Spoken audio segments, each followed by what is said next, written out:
Gardens, the Untold Story. Today, Andy wants to explore the connection between music and plants. So I know we already had somebody that's been waiting, and they're playing music to their plants already. Hey, Dead Folk Flower, for 32 megahertz music and bird sound. What do you think of that, Andy? First of all, my suggestion is you get two speakers, space them apart, so that the music becomes more like nature. Nature does not have one speaker. They don't have one sound coming from one speaker. Usually multiple speakers. So in the garden, for the best results in terms of energy, you want to be able, like if you're in a cathedral, you know how they make the sound acoustics where they have the sound and it reflects back and forth so everybody can hear it. Yeah. That's what you want to do, because one speaker is good. Two speakers is better. Four speakers is best if you place them in the right places in the garden. And where would you say are the right places, Andy? I'm just saying, right? Hey, Victor. So, guys, today I have a whole bunch of things I want to cover with you real fast. I was just telling Ken here that it should be between music and all living things, because we all have the same thing going on with this relationship with music. And one of the things that people, I have things written down I'm going to say, but you know what I mean, I go off course anyway. And I want to let people understand that the relationship. What is music, right? Music is a combination of frequencies done in a harmonious way, right? Harmonic way, right? That's what music is. What's happened? This is true making. It left a shotgun blast of sound. Yeah. But so what I tried to explain the last time about the relationship between, there's a definite relationship between sound and matter and light. Definitely. Yes, there is. I think I tell people that matter is on one end of a rope, light is the other end of the rope, and sound is what connects the two together, is the rope. And so, and they all correlate to certain things. A scientist will tell you that the color of a certain element has a certain color, and he will tell you that element has a certain sound. And so it's interesting that as living beings, we are not only surrounded by this light and sound, but it flows through us. Unlike fishes who swim in the ocean, you know, they swim in it, but it doesn't flow through you. But for us, all living things, whether it be trees, insects, the microbes, there's this energy that flows through us, and this energy has the equivalent to matter and to sound, right? And color, color and matter and color and sound and color. They all point to the same thing, in the sense that when you talk about certain frequency, like the brother was talking about using a frequency in his garden, 432. Well, that's just one of trillions of frequencies that are available, and some of them happens to be that one is a harmonic frequency of the Earth. Each planet has its own harmonic frequency. And so we live in this 42 hertz, but what happens is that there are other frequencies that are involved in this harmonious planet here. And so music is we stumbled upon that a long, long time ago in our history. We can hum and we can sing, we can do all kinds of stuff to put the different types of frequencies together. So we can, basically when you listen to it, you literally are eating music. Right? When you listen to something, you're literally eating, because the music, it's not just coming into your ear. Your body uses the music. And so one of the things I tell people is that there's information, as I was saying before, there's information in water. Once you have structured water, you basically are putting information in the water. So what nature does, nature is cool. It says, okay, I have a certain frequency. I'm going to put that frequency in the water. And that frequency also equivalent to a certain color and a certain basically element. A certain element has that frequency and has that color, right? And remember, we need 96 different trace minerals. So we have 96 different frequencies to work with us, right? Right. So of course, music, and for us, music is what we create, but also music of the spirits, and the trees have their own music, and the birds. You can expand that word music to mean anything that's harmoniously working together, any sound that gets blended together that could be harmonious to us. But because we wouldn't say music is something that was awful, we didn't want to hear that. That's not music. That's bad, right? So music is a harmonious combination of certain frequencies that work well together. I have this little instrument. It's like a round thing. You can tune it, but if you don't do it in a certain order, certain things don't vibrate with each other.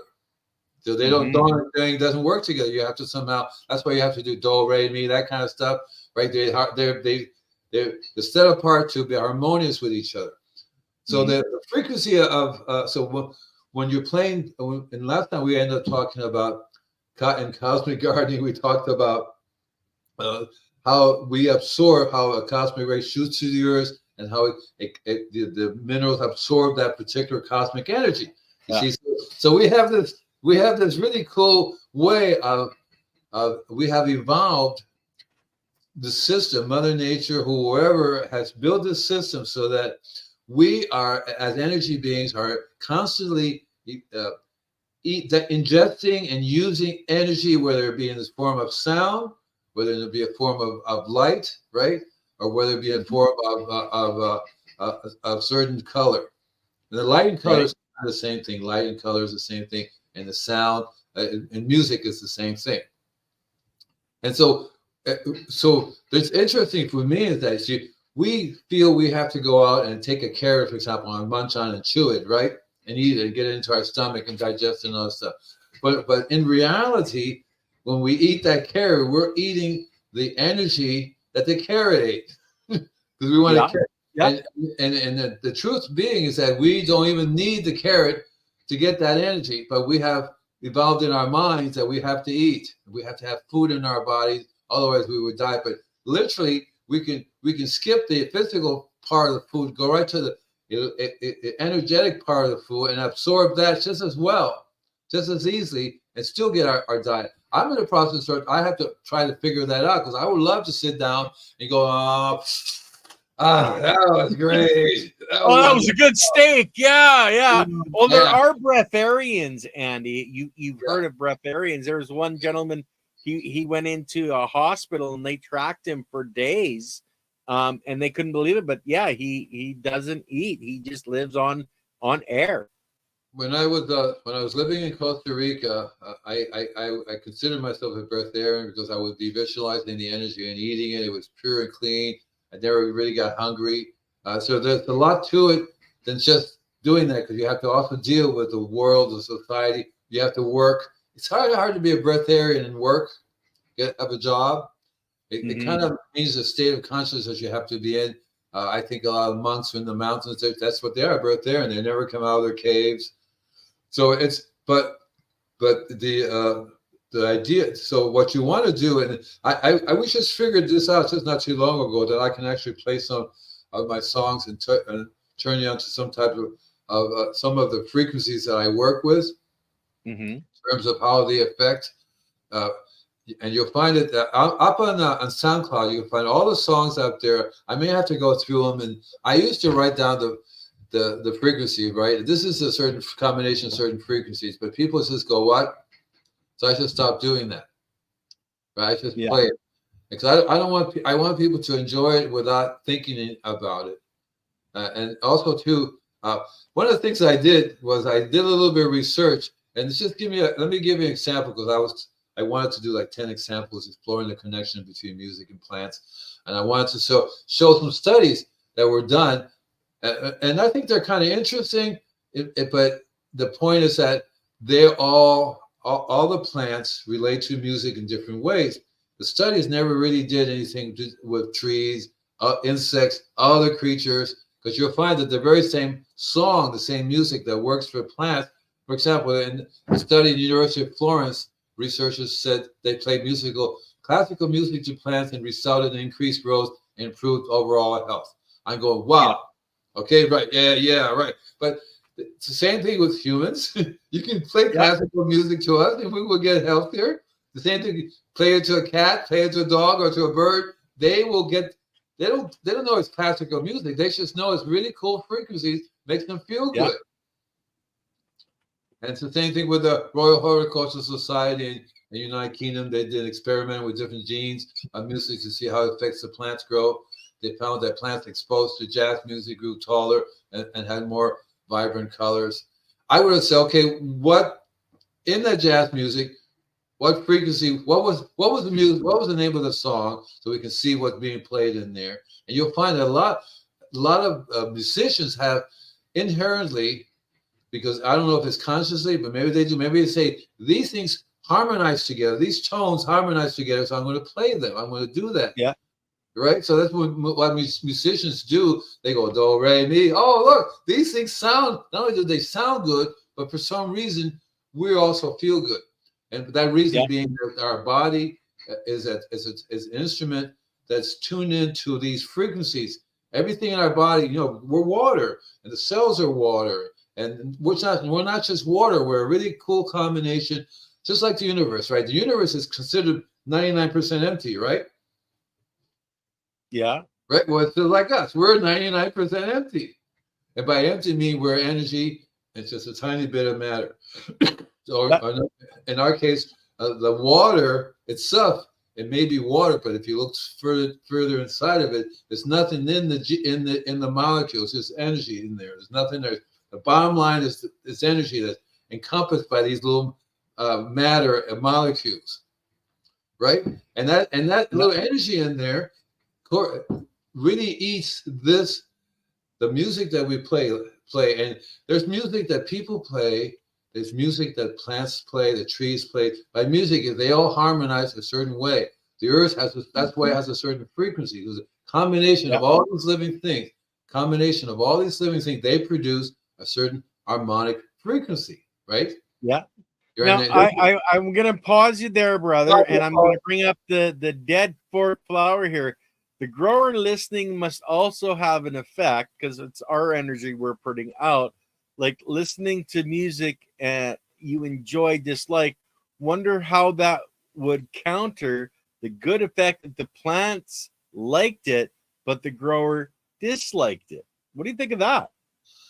So if the grower dislike it, depends on the type of grower. Because if you dislike it, I would say, well, why would you be playing plants you don't like unless you're trying to do something bad to the plants?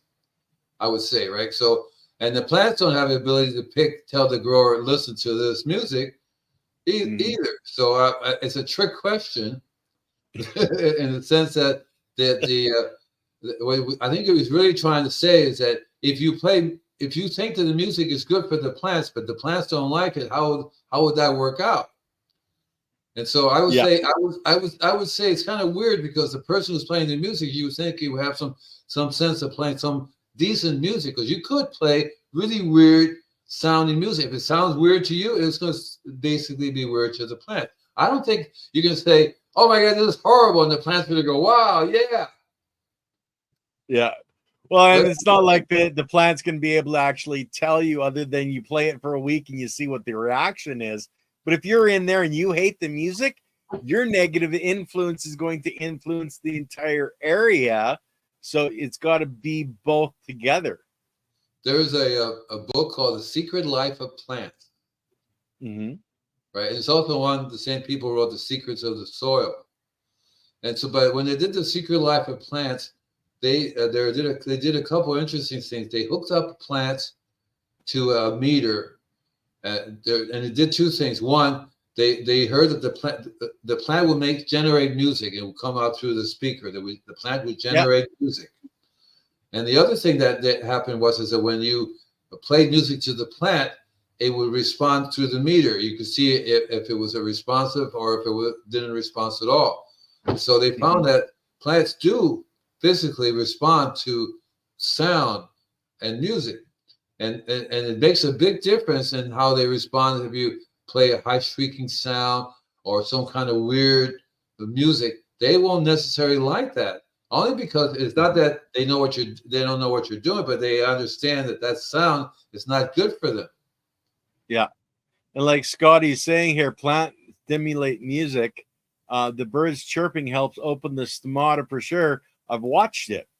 Right, exactly right. And so in nature, you're going to find chirping music, for example. Okay, so I put chirping, I put birds music in quite often in the environment. It's a specific frequency that we have all evolved with. Right. That basically relates to springtime. That basically relates to growth. Right. It's the same thing with rain. When you have listen to rain, we have genetically respond. We genetically respond to that. Or thunder. There are a wide variety in nature that nature makes that our body goes, oh yeah, right, cool, and we respond to it. And other plants and insects respond to it as well.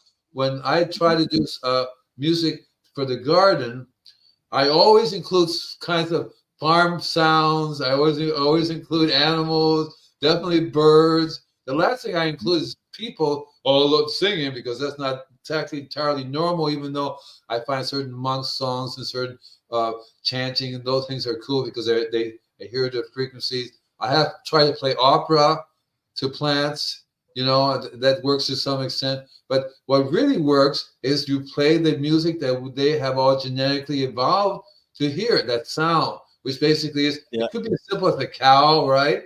Or a rooster, right? Or any other things in nature, and they will harmonize to that.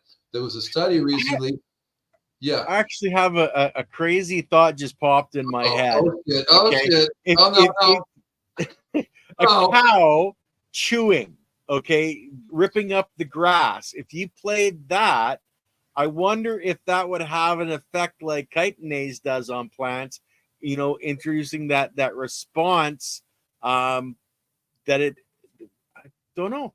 No, so that's true. So look, we are by genetics for thousands and thousands of generations evolved by not just listening, but basically eating, digesting these sounds.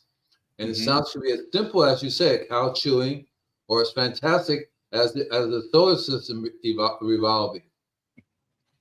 The Earth makes the sound when it revolves. The moon does. The planets do. Bob Marley or birds? Only options. I had to laugh at that one. So and it's true, and so when you want to understand the relationship, you have to step back a little bit. You have to say, okay, it's not just music. You have to, because music connotates people writing something. Music that we create, but music is not created by people. No, right? People mimic nature. Exactly right. That is the other way around. We try to do our thing and make it sound like it's as if it's natural, but we're basically, as you said, you're absolutely correct. We are mimicking nature so that we can produce our own sound and hopefully get the same results. And nature has done millions of years of imprinting upon us that certain sounds are good and certain sounds are bad. Yeah, and we can't help it, and it even it's as deep as genetic, because you think you're hearing it, you think you're hearing that sound, but the reality of it is your whole body is listening to it. Your organs are listening to it. Your genetic cells are listening to it.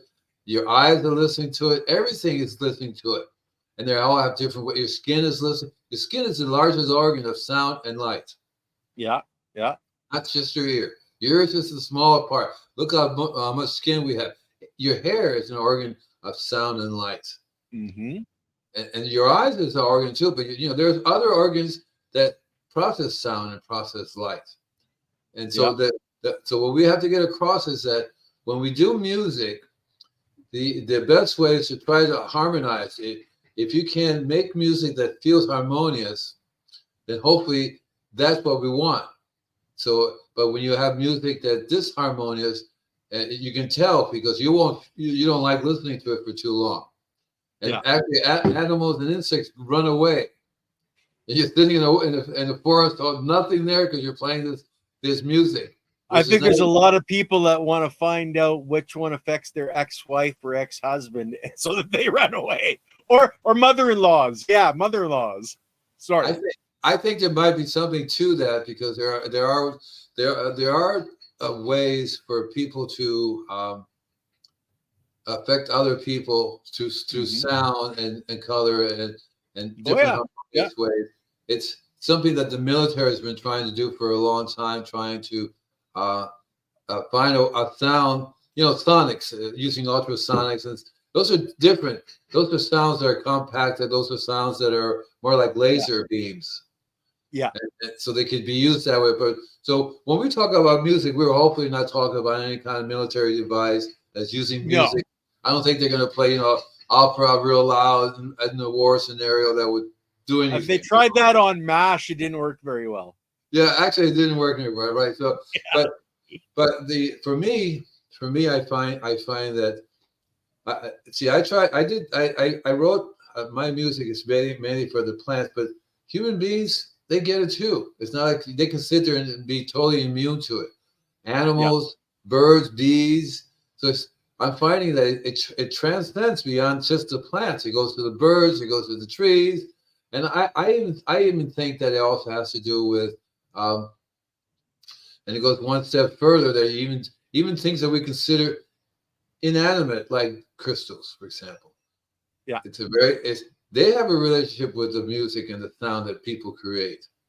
I Mhm. find that I can use a tuning fork and I feel the difference that the crystal has with the tuning fork, the relationship it has. I go, whoa. And different crystals obviously have different relationships because the tuning fork starts to vibrate at different frequencies according to what gem you have. And gems are really cool because where do they come from? The earth.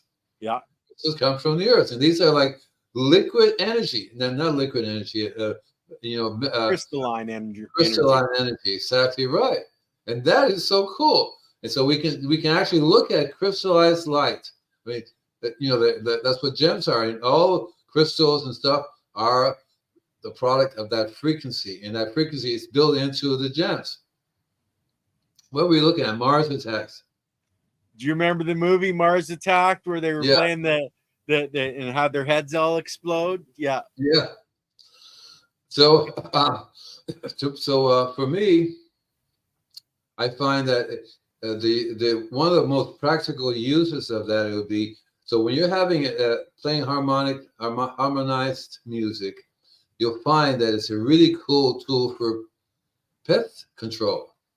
For pest control. Okay, I That's like that. right. So you'll learn that if you play a certain type of music, the insects that normally will come and attack your plants are not going to do that.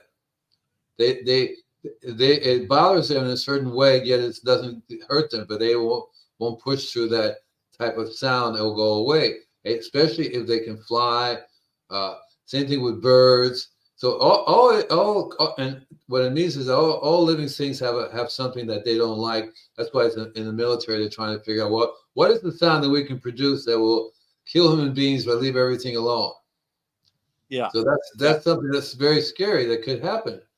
And we're working on it right now in the sense that this is what the Wi-Fi's are. But we're up to G6 now. Yeah. Pretty soon it'll be they're saying G7 is always being used by the military, and they're not going to let us have it now. So, They weren't going to let us have 5G. Okay. So what's interesting too, and I just want to throw this out. So the connection between music and plant is the biology. Yeah. And the water inside that biology. Exactly. So water is what the biology uses the information in the water. Mm-hmm. You see, so we can manipulate the water because I know you guys do a show on structured water, and I also I know of this company that actually uses structured water for farmers, but I have to talk to them because they missed the point because they also put pesticides in their structured water. And I said, well, why would you even have to do the pesticide when all you have to do, if you learn how to do structured water, you can make everything so healthy and strong and make it in such a way that the bugs and diseases won't attack it. But the pesticide stuff is basically something that will keep the plants healthy from being attacked, and that's what the information is. So when you are creating music, you can actually use, one of the things that's cool about it is our consciousness, our brains, our brain waves, the energy that we produce can actually affect the water. And if you, when you do music, it's a lot of times you don't even have to write the music. If you're listening to something you really like it, you play it, puts you in a state of mind. Then you can use that music to connect to the plants, to connect to your garden. Because in other words, you Right. can create, you can generate in your body, in your mind, to flow out with the music. You want to say, I want to attach this thought form to the music and let it go on the garden. So you can actually control a lot of the results that you're going to get if you learn how to do that. Because that's through visualization, through intent, you can literally say, okay, I'm not going to have any problem with snails, or I'm not going to have any problems with gophers, or I'm not going to have any problems. And you can actually make this the frequency, tell the frequency, okay, this is automatic. Let's do this. And the frequency will say, okay, let's. So in order to control snails, these snails and these other creatures are normal. They're part of nature. They're here, and it's like you're going to get rid of them all. So you want to harmonize it to the point where the snails will either the snails have to eat too. So my whole logic of this whole thing is that everybody eats. Yeah. Yeah. Rather than we're going to just kill this one particular insect and or whatever method through music. However it is, it's still destroying their. They have rights to be there. So what we do is we play the music, and hopefully we're getting the harmonious energy of, okay, what's a few snails? What are snails going to do that's going to harm my property? Because you can make it so wonderful that the snails are not going to eat those plants. The insects, snails, and other creatures are geared they're geared to genetically modify themselves, right, through all the centuries that they're going to go after those things that they can get, which means they're the weakest or ill, there's something wrong with them that they have to eliminate. Well, they're designed to break things down, return it back to Mother Nature, so the next generation can be that much better. So if I don't have a few snails, I'm off on my biology. Yeah, you need snails are like I said, ants, snails, all these creatures that we normally think are bad. We don't want them to be totally missing. We just don't want them to be an infestation. Right? Exactly. Balance.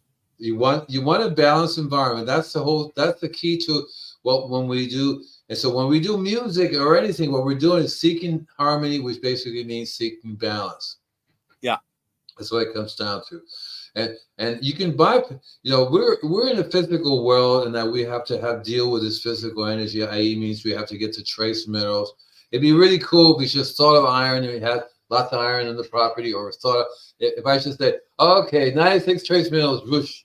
But it doesn't really work that way, does it? Right? You physically have to get those trace minerals in your body, because that's the only way you're going to get that particular energy. It's not going to get transmitted. It has to get eaten. It has to be ingested into your body to wherever it's distant. So otherwise we wouldn't have to be growing plants. We wouldn't have to do anything. We just get the minerals ourselves. I mean, the reason why we have to do this in our physical body. Man, otherwise I would just be in a spiritual body, right? What the heck do I need to be in? No, I'm in a physical body. Therefore, I realize the physical body has a stomach and so on, and we have to eat. And it's all about the biology in our bodies, giving our bodies the right building blocks, just like we're trying to give our plants the right building blocks. Right. So understanding energy is cool, but you also understand that we are the other end of the spectrum, and matter as well. We're in physical matter that has to be taken care of, because if we don't deal with that, it will decompose, degenerate, and then we would no longer, our essence, our being would no longer be in that physical body, and then we wouldn't be here. Right? It would be somewhere else. So if you want to be here, you have to play by the game. And the game basically means, okay, we're in a physical body. You have to deal with this. The same thing with the biology of soil. We have to take care of this. But there are different. See, to me, there's a big difference when you buy a chemical, right, like a chemical fertilizer, and you dump it on the plant, and then you expect that plant to grow healthy and give you the food and energy that you need. Not going to happen. Mm-hmm. But if you were dealing with it in an energetic way, you would say, okay, we're all in this together, and I'm just going to do the things that makes it harmonious. We all have to eat. Let's figure out how to make compost, how to bring it out of biology to keep the biology alive, because we have so much things going around the idea is to seek a harmonious balance in your garden. And if you did that, you also get harmonious balance in your body, and your mind, and your body, and all that, and your brain, and all that stuff. And you have a better food crop, which is what we want. Everybody will get to eat because eventually the snails will have their food, the birds will get their food. We have so much food around that everybody will get there, and that's not a problem. It would not be a problem anymore, and we wouldn't. And the more, I think, whenever we use chemical pesticides or chemicals, that we are also harming ourselves in the extent that not only spiritually but mentally, and all the whole 10 yards, we're just destroying our ability to even expand. Reasons with them and tell them what to eat and what to not eat. Well, what I do is when I look at an insect, I go, hi, what's going on? Oh, cool, you need something to eat. Well, look around, and if you see anything, you're welcome to it. Just leave me some food too. Usually what happens if you continue on that path, the amount of food you lose is very, very minimal.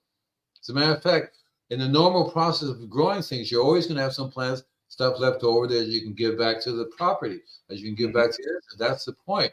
So you grow things. Not everything's going to grow really well. Some things will be genetically not doing well, or some reason they don't do well. You have to just give it back to the plant. And the insects and the bugs and the snails, let them eat it. And in a lot of ways, it's easier if they came and got it, because they only will go after those plants that are not genetically, they're not physically doing well, and that's what you really cannot avoid, because that's their job. The job is to break that down. And like the snail example, okay, you got a cabbage, you're peeling off the excess leaves that are dying anyway.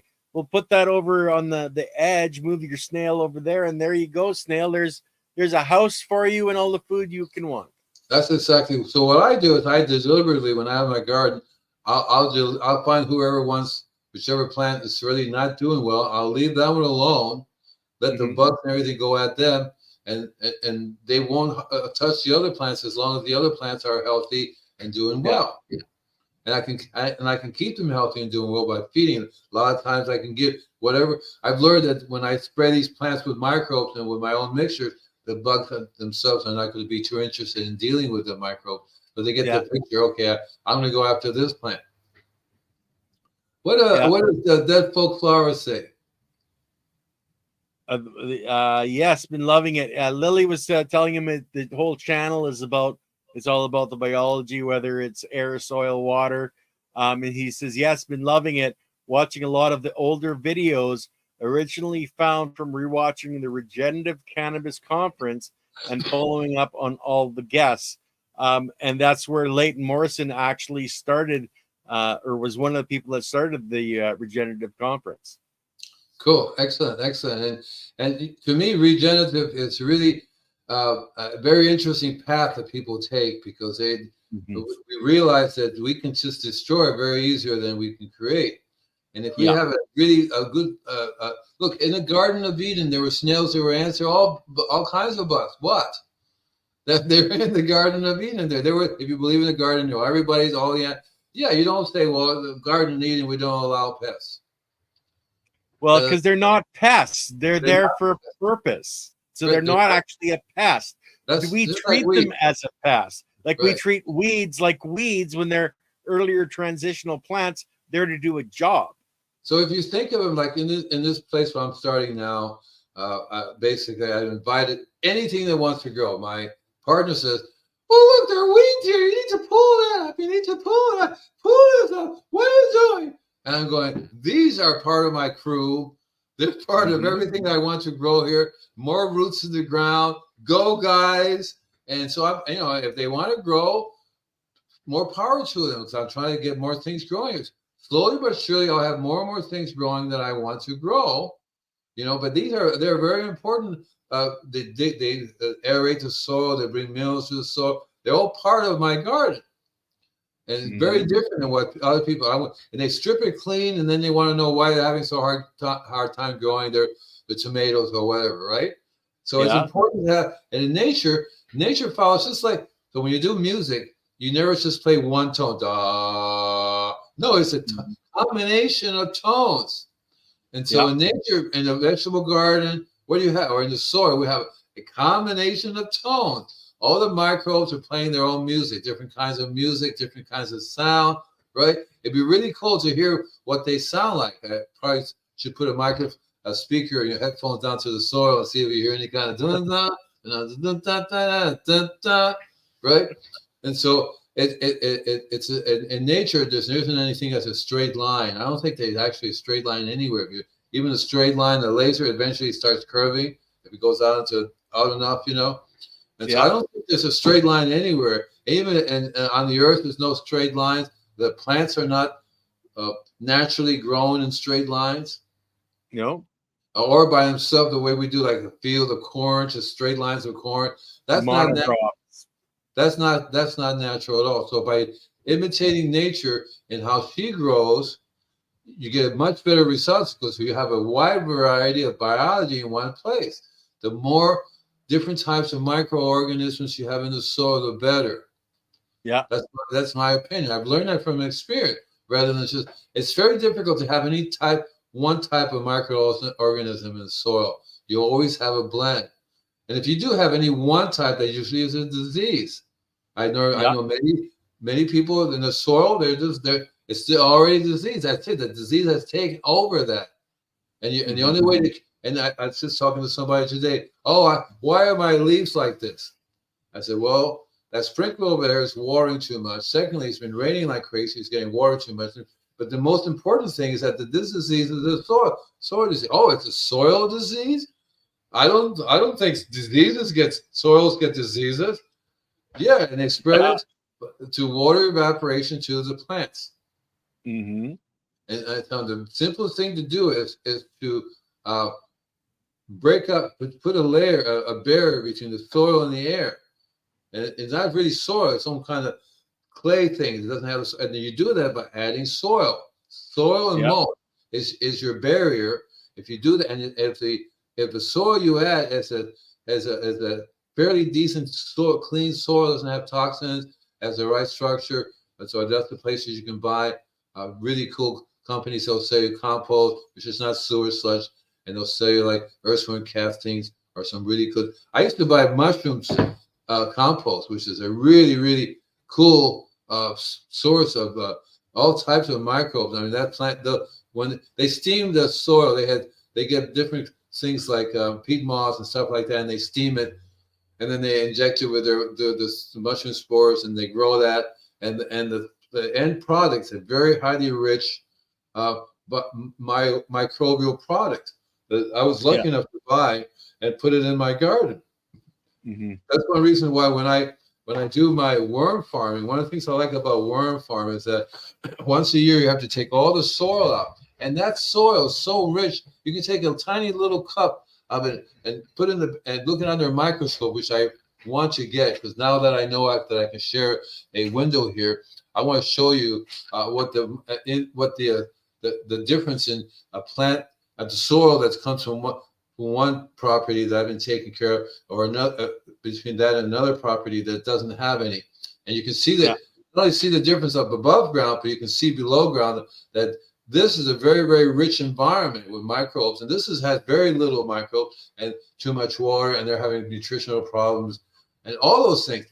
They really are connected. As I was telling you, out in front, I have a little island. I started planting things. There's a whole layer of mycorrhiza in there. Mm-hmm. And nobody's ever touched these plants. They've been sitting there, this tree, like a little tree in a little island, all by itself, all around it, things are going on, nothing's happening there. And it's rich soil, so it's built up the soil. And as soon as you dig in, you see this white vein through where you go, hey, everybody, what's going on? And that is so cool. And that's why we really want to do it. So I actually have a place. So what's interesting too is that what I'm going to do is I'm going to start transferring the mycorrhiza from that part of the garden to other people's properties. That's one of the ways you can do that with Korean gardening. They teach you how to go establish a little colony in another property, and then take that and move it over to a new place that you will hopefully be able to. Okay, Scotty, see you later. Come back again. Don't forget to give us a hi. Okay, bye.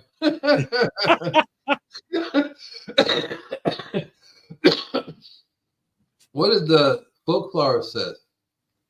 Do you guys have a little cool thing going over here? I can't read everything. I like Why you want the what the this one says here? Yes, Lily started the way. Been vegan for a decade now, so that was important to cultivate a good environment and soil. Lots more learning to do though, and talking about living soil, and that's the having that life in the soil and having the which is the biology is the only way to have healthy plants. It's the only way for us to be healthy is to have that microbiology in our bodies, building our cells as well. You'll be surprised how, like over here where I live in Malibu, I think that maybe 10% of people have any idea or some a good idea. Okay, the soil's alive. I'm going to take care of it. The other 90%, the word soil and alive are not in the same. They just cannot get that. It's like, what are you talking about? This is soil. This is nothing here. This is sand, the rock. Okay, she had some earthworms in there. You have a few other things, but this is not. No. This is it doesn't ring a bell. And then they have this does not compute. Right, and then they say, "Well, what's wrong with my plant?" I said, "I just told you." There's no life in your soil. There's supposed to be. Okay. I like telling people you don't have an ant problem. You have a soil problem. Yeah. You see, and I say that to almost everything. So it's just today, lady has a small pine tree that's dying, and I said, and she said, "What can I spray it? What can I feed it?" I said, "Well, what you need to do is pay attention to your soil. You don't have any soil, so that's a problem. Just because it's in the ground doesn't mean that ground is soil. If there's no living thing in that ground, your tree's in trouble. Yeah. You've been doing this for a long time to this tree. City water alone will destroy anything that's living in there." Mm-hmm. And so, and so people are not related to the fact, and now because the climate change is getting hotter, the soil is getting hotter, and then the water is costing more expensive, but you can't just water more. The watering more does not solve the problem of your trees. Nope. As a matter of fact, they drown them out more. They have a harder time getting any nutrition at all because the microbes die in this type of environment. There's no oxygen down there. Right, let alone any nutrients get down there. Rain wash off the top, and so it's not even soil. In order to bring that back, you have to start doing two things at the same time. You have to increase the biology, and the only real way. Yeah, that's what I said too. I said the very same thing. Your dog is absolutely right. Must be a kitty cat coming this way. Your dog is absolutely right. You have to, and in order to increase the biology, you have to have soil for the biology to be living. This stuff that people think is soil is not soil. It's not going to work. And it's really it's even better if you want the biology and the insects and the creatures to respond. It can be facilitated. It's just like when you go to a doctor's place, how they play music makes you feel better. Well, you can actually learn to play music to your garden in the sense that you're also learning to feed your garden this music. The music will make it easier for the plants to absorb the nutrients, and it's just like it will make it easier for the microbes to work. Because a lot of times the microbes are listening to this awful sound that we humans make, which is basically contrary to life. It's not a very life-giving environment for microbes and biology to grow. It really isn't. And I think this island is not surrounded by traffic on one side, and I live on the other side, but like people go right by, leave it alone. The house has been there for 70 something years, and so these little forest has been there at least that long, and they don't listen to the traffic going on outside. They have their own little sphere going on in there, their own little thing going. I can sit in the middle of the trees and totally ignore everybody. So the music is very conducive, and so to the harmonizing the environment. And one of the things people should learn about how to use music and energy is that they also use other tools that I talked about crystals. The various different types of crystals will harmonize to music.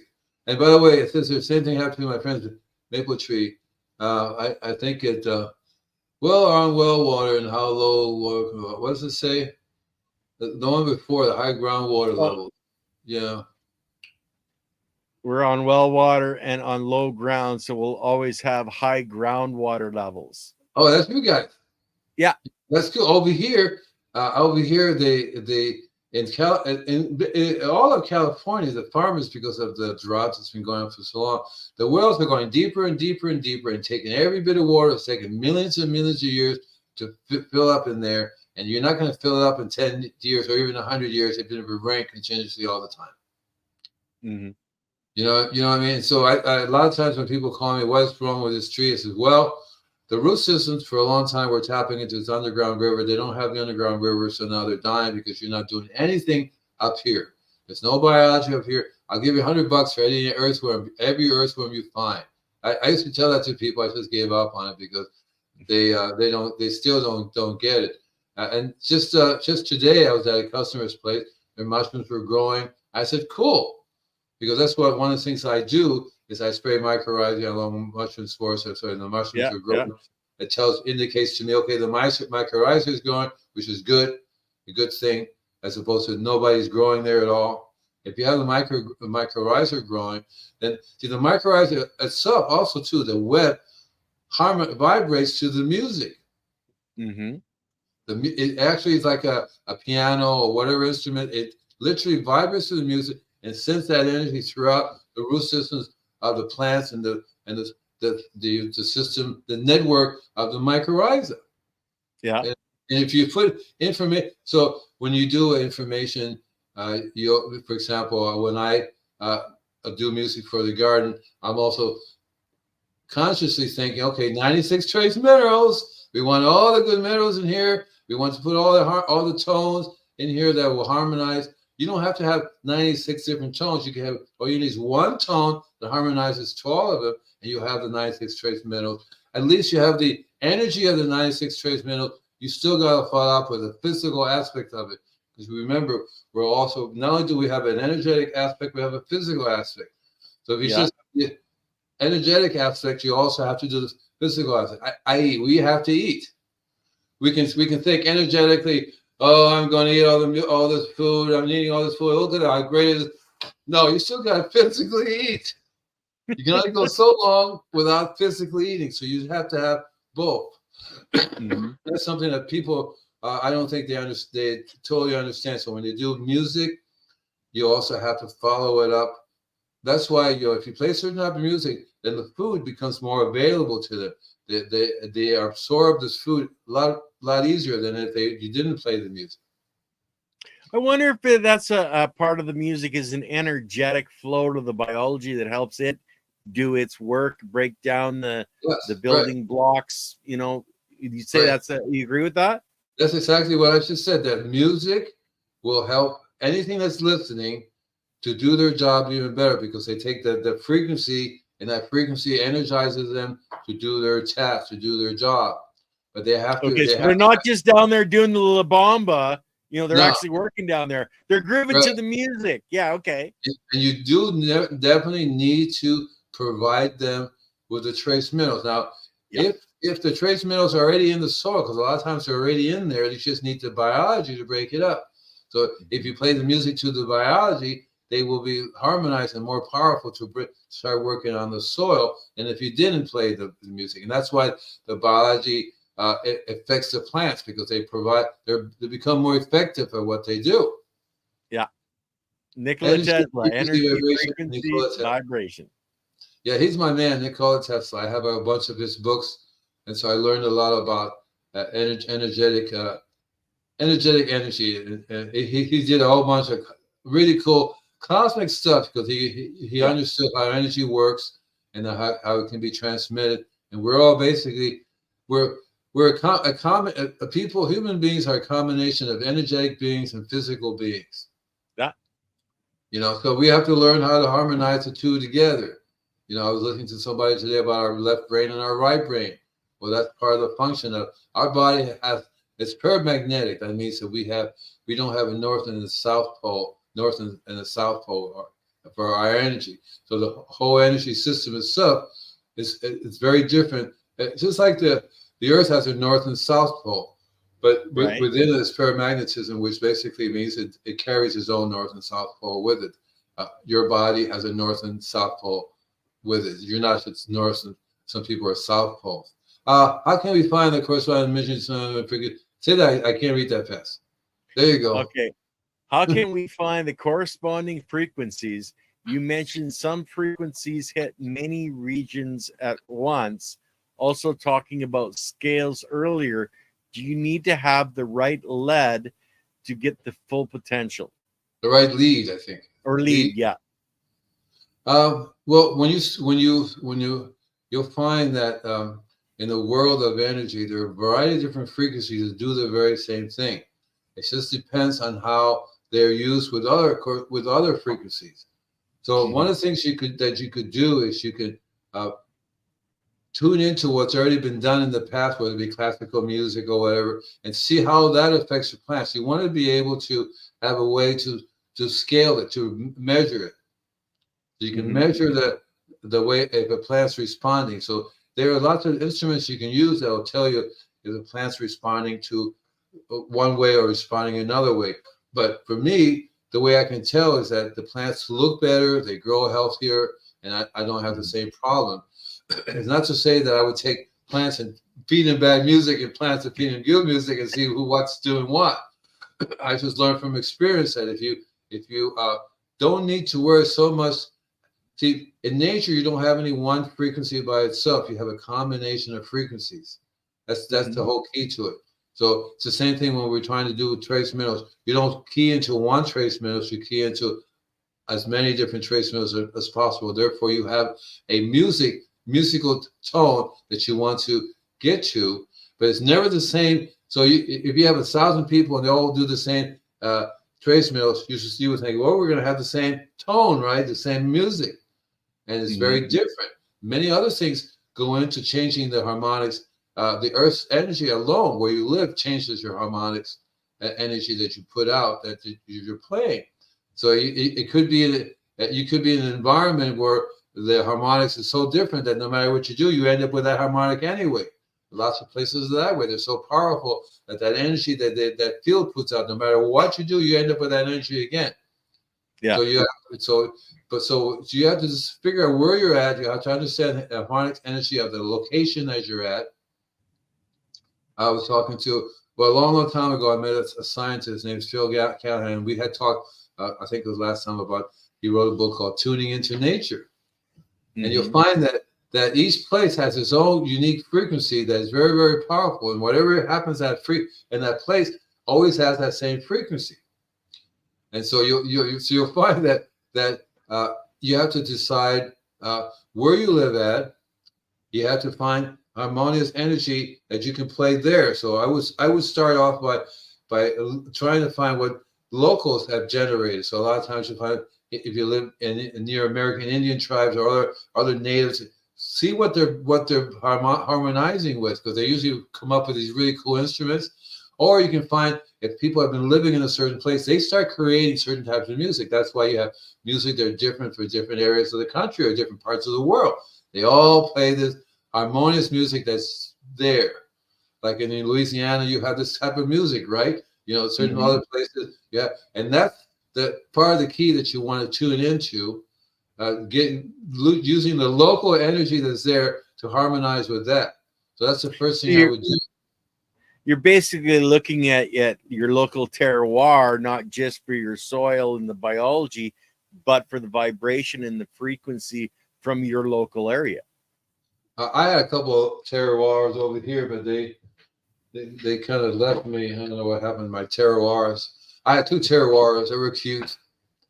No, yeah, exactly right. You have to find, because every place is different. You have to tune into what your energy is there, and you have to learn what that is, and that's what you want to tune into, rather than say, okay, this is what I'm going to do regardless of where I'm at.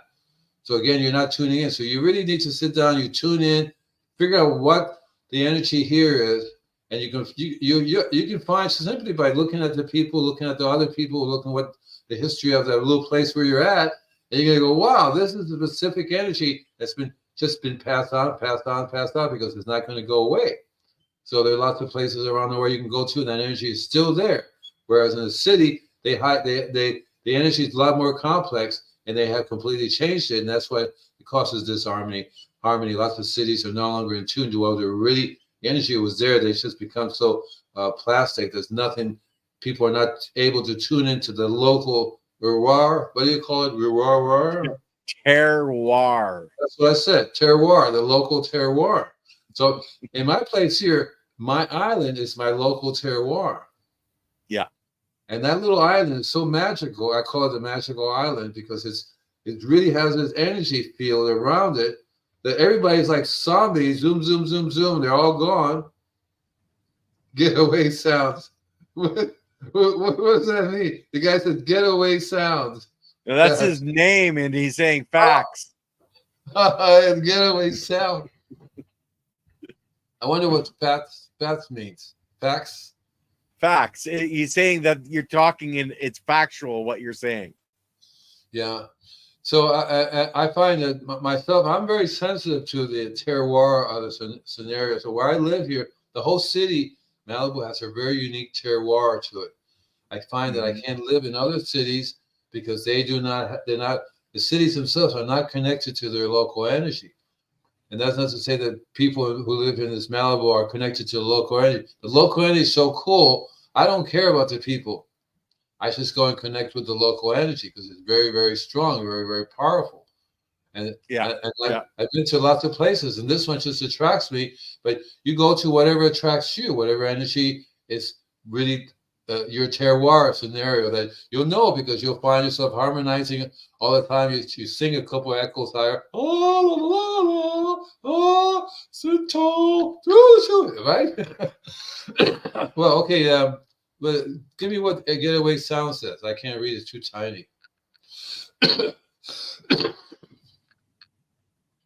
It means you are correct that Nikola Tesla is amazing. I make healing frequency music, and thanks for everything you do. Just found your channel last week. Thank you very much. And Nikola Tesla was into a lot of really cool things. He talks about gardening a lot in terms of certain energies that work really good in the garden. You'll find that there's a thing called grounding, where you ground yourself, where you can ground the garden as well, and that has a lot to do with energy. And I'm going to talk a little more about that down the road. That's one reason why we garden, is to ground ourselves. Yeah. That's the reason why we garden. That's the reason why the reason you don't want people in your garden with their shoes on. Exactly right, because they're not using it properly. By taking their shoes off, they'll ground themselves, they'll mellow down, and they won't walk through like an elephant, destroying everything. Because we wear these shoes, vehicles and buildings are separate us from the energy of the ground, and so it's very important that we learn how to ground ourselves. And one of the best ways is through gardening, whether you're growing your friendly herb plants or your other herb plants. You still got to stick your hand in the ground and your feet and your body on the ground to make it work. You can lie down, enjoy the energy. So, and when you do that, you're harmonizing with that local terroir. How do you spell that? Terroy. Yeah, something like that. And that's what music really is. It's like you'll find that if you can generate your own music in your own garden, and your garden generates your music back to you, or your plants or whatever, and you have this little song going on, and that is what you want. You'll find that would generate so much good energy that the bugs will literally go other places, because they say, the heck with this. This is not for us, because they key into a particular type of energy that helps them to eat the plants and eat that. They have, you have to be sick, you have to be ill, and that's what the bug's all about. Hit the like button and share, brings more people. Yeah, hit the like button, guys. Thank you. I really appreciate this. And don't forget to go to my invisiblegardener.com. Check it out, bro. I'm always doing stuff. Hold on. Lily had something she wanted to get on here. There you go. I think because plants are so sensitive to your energy that they would react to anything that your energy reacts to. If you like the music, it will. I don't need music. I just sit down and generate my energy to the plants. You see, that's the way I've always been. I sit down, I start meditating. Next thing you know, the plants are going, hey, this is cool. The environment's cool. You can create your own music. That's how I started doing music for other people to hear so they can listen to that frequency and that energy. So thank you very much, you guys. Dead folk flower. This is on SoundCloud. I just had to bring that up, guys, but we're at the hour, so peace out, everybody. Love you all. Check out Andy, the Invisible Gardener, on SoundCloud, and you never know what you're going to hear. So, never know. Take care, guys. You bet.